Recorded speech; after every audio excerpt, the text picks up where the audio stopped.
Ako si Juan Crisostomo Ibarra Gonzales. Ako ay galing sa Europa upang mag-aral ng 7 taon. Bumalik ako sa Pilipinas upang malaman kung ano ang nangyari sa aking minamahal na ama. Ngunit sa aking pagdating, ang daming sikretong nalagtan. Bago yan, nais ko munang pumunta sa Mulyana San Diego na si Maria. Matagal na panahon din nung ako ay lumisip. Hindi pa rin kita naniniwala.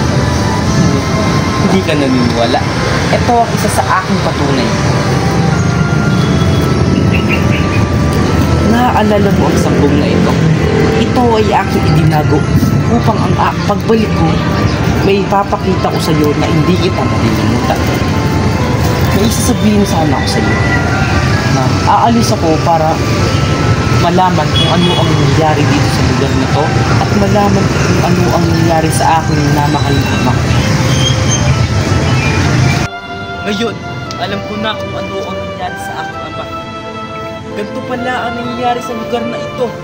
Halos lahat na lang napapasunod ng mga dayuhan. Gagawa ako ng paraan upang masolusyonan ang problema na ito. Ngunit, kung hindi ko kakayanin, sino magpapatuloy nito?